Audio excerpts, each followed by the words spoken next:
1 Chronique, chapitre 28.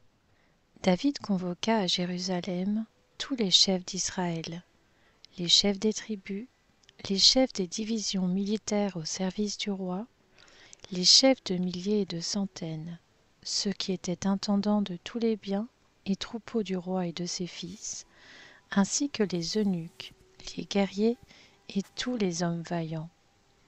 Le roi David se mit debout et dit : « Écoutez-moi, mes frères et mon peuple, j'avais l'intention de construire une maison qui soit un lieu de repos pour l'arche de l'alliance de l'Éternel, pour le marchepied de notre Dieu.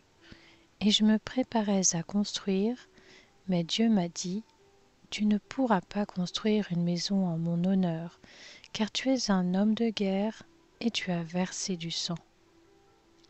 L'Éternel, le Dieu d'Israël, m'a choisi dans toute la famille de mon père pour que je sois à toujours le roi d'Israël. Oui, il a choisi Juda pour chef. Dans la tribu de Juda, il a choisi la famille de mon père, et parmi les fils de mon père, c'est moi qu'il a voulu faire régner sur tout Israël. Parmi tous mes fils, en effet, l'Éternel m'en a donné beaucoup. Il a choisi mon fils Salomon pour le faire asseoir sur le trône du royaume de l'Éternel, au-dessus d'Israël. Il m'a dit : c'est ton fils, Salomon, qui construira ma maison et mes parvis, car je l'ai choisi pour qu'il soit mon fils, et je serai pour lui un père. J'affermirai pour toujours son royaume, s'il reste attaché comme aujourd'hui à la pratique de mes commandements et de mes règles. Maintenant, devant tout Israël qui est l'assemblée de l'Éternel, et en présence de notre Dieu, respectez et prenez à cœur tous les commandements de l'Éternel, votre Dieu. Ainsi vous pourrez posséder ce bon pays et le laisser en héritage à vos fils après vous, et ce, à perpétuité.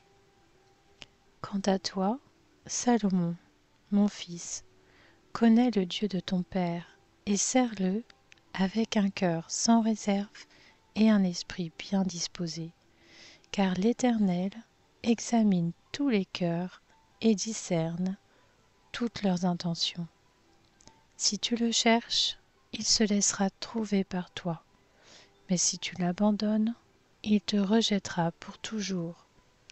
Considère maintenant que l'Éternel t'a choisi pour construire une maison qui serve de sanctuaire. Fortifie-toi et agis. David donna à son fils Salomon le plan du portique et des bâtiments annexes, des chambres du trésor, des chambres à l'étage et des chambres intérieures, ainsi que du bâtiment abritant le propitiatoire. Il lui donna le plan de tout ce qui lui avait été révélé par l'Esprit concernant les parvis de la maison de l'Éternel et toutes les pièces qui tout autour devaient être réservées au trésor de la maison de Dieu et au trésor sacré, concernant les classes des prêtres et des Lévites, et concernant tout le service de la maison de l'Éternel, y compris les ustensiles. Il lui donna aussi le modèle des ustensiles en or, avec le poids correspondant en or, pour tous les ustensiles de chaque service, et de tous les ustensiles en argent, avec le poids correspondant pour tous les ustensiles de chaque service. Il donna le poids correspondant aux chandeliers en or et à leurs lampes en or, en indiquant le poids de chaque chandelier et de ses lampes, et le poids correspondant aux chandeliers en argent, en indiquant le poids de chaque chandelier et de ses lampes, en fonction de l'usage que l'on ferait de chaque chandelier. Il lui donna le poids d'or correspondant aux tables des pains consacrés, à chaque table, et l'argent pour les tables en argent. Il lui donna le modèle des fourchettes, des bassins et des gobelets en or pur, le modèle des coupes en or, avec le poids correspondant pour chaque coupe, et celui des coupes en argent avec le poids correspondant pour chaque coupe, et le modèle de l'autel des parfums en or épuré avec le poids correspondant. Il lui donna encore le modèle du char, des chérubins en or qui étendent leurs ailes par-dessus l'arche de l'alliance de l'Éternel et la couvrent. C'est par un écrit de sa main, dit David, que l'Éternel m'a fait comprendre tout cela, tous les travaux de ce plan. David dit à son fils Salomon, « Fortifie-toi, prends courage et agis. N'aie pas peur, ne te laisse pas effrayer, car l'Éternel Dieu, mon Dieu, sera avec toi. Il ne te délaissera pas, il ne t'abandonnera pas, avant que tous les travaux pour le service de la maison de l'Éternel soient terminés. Voici les classes des prêtres et des Lévites pour tout le service de la maison de Dieu. Tu as avec toi, pour tout ce travail, des hommes bien disposés et habiles pour toutes sortes de services, et les chefs, ainsi que tout le peuple, sont à tes ordres. 1 Chroniques, chapitre 29. Le roi David dit à toute l'assemblée, « Mon fils Salomon, le seul que Dieu ait choisi, est jeune et faible, et la tâche est considérable, car ce palais n'est pas pour un homme, mais pour l'Éternel Dieu. J'ai mis toutes mes forces à préparer pour la maison de mon Dieu de l'or pour ce qui doit être en or, de l'argent pour ce qui doit être en argent, du bronze pour ce qui doit être en bronze, du fer pour ce qui doit être en fer, et du bois pour ce qui doit être en bois, ainsi que des pierres d'onyx et des pierres à enchâsser, des pierres brillantes et de diverses couleurs, toutes sortes de pierres précieuses et du marbre blanc en quantité. De plus, dans mon attachement pour la maison de mon Dieu, je donne à la maison de mon Dieu l'or et l'argent que je possède en propre, en plus de tout ce que j'ai préparé pour la maison du sanctuaire, 90 tonnes d'or d'Ophir, et 210 tonnes d'argent épuré pour couvrir les parois des bâtiments, l'or pour ce qui doit être en or, et l'argent pour ce qui doit être en argent, et pour tous les travaux accomplis par l'intermédiaire des ouvriers. Qui veut encore présenter aujourd'hui de façon volontaire des offrandes à l'Éternel? Les chefs de famille, les chefs des tribus d'Israël, de milliers et de centaines, ainsi que les intendants du roi, firent des offrandes volontaires. Ils donnèrent pour le service de la maison de Dieu 150 tonnes d'or, 10 000 pièces, 300 tonnes d'argent, 540 tonnes de bronze et 3000 tonnes de fer. Ceux qui possédaient des pierres les remirent à Jéhiel, le Gershonite, pour le trésor de la maison de l'Éternel. Le peuple se réjouit de ces offrandes volontaires, car c'était avec un cœur sans réserve qu'il les faisait à l'Éternel. Le roi David, lui aussi, en éprouva une grande joie. David bénit l'Éternel en présence de toute l'assemblée. Il dit, « Béni sois-tu d'éternité en éternité, Éternel, Dieu de notre ancêtre Israël. À toi, Éternel, sont la grandeur, la puissance et la splendeur, l'éternité et la gloire, car tout ce qui est dans le ciel et sur la terre t'appartient. À toi, Éternel, sont le règne et l'autorité suprême. C'est de toi que viennent la richesse et l'honneur. C'est toi qui domines sur tout.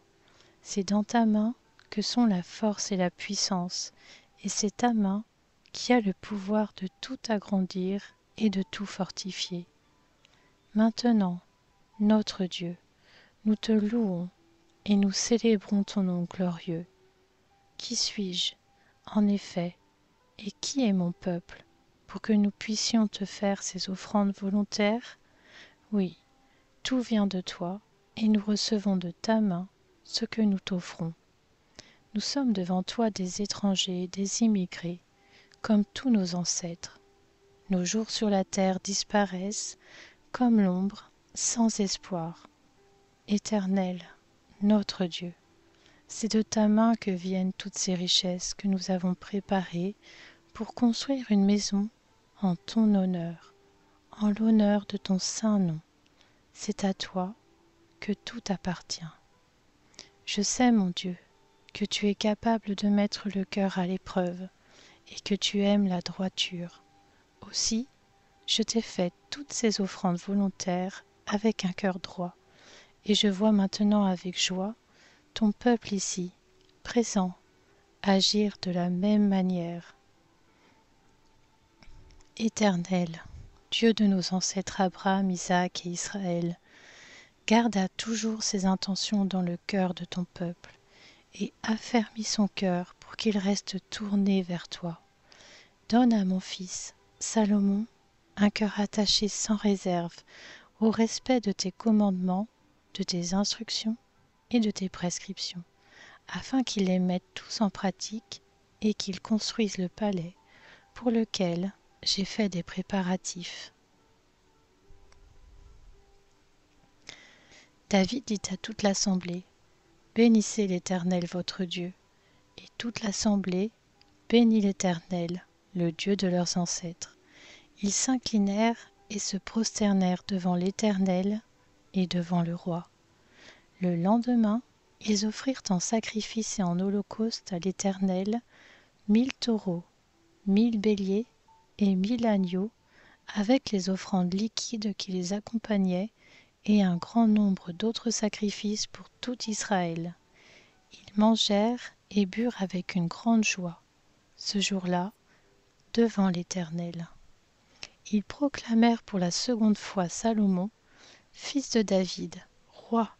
Ils le consacrèrent par onction devant l'Éternel comme chef et Tsadok comme prêtre. Salomon s'assit sur le trône de l'Éternel comme roi à la place de son père David. Il eut du succès et tout Israël lui obéit.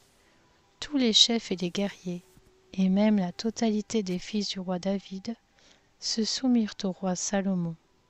L'Éternel porta au plus haut point la grandeur de Salomon aux yeux de tout Israël, et il rendit son règne plus éclatant que celui de tous les rois d'Israël avant lui. Ainsi David, fils d'Isaïe, régna sur tout Israël. Son règne sur Israël dura 40 ans, et il régna 7 ans à Hébron et 33 ans à Jérusalem. Il mourut après une heureuse vieillesse, rassasié de jours, de richesses et de gloire. Son fils Salomon devint roi à sa place. Les actes du roi David, des premiers aux derniers, sont décrits dans les annales de Samuel, le voyant, dans celles du prophète Nathan et dans celles du prophète Gad, avec tout son règne et tous ses exploits, ainsi que les événements auxquels il a été confronté, de même qu'Israël et tous les royaumes des autres pays.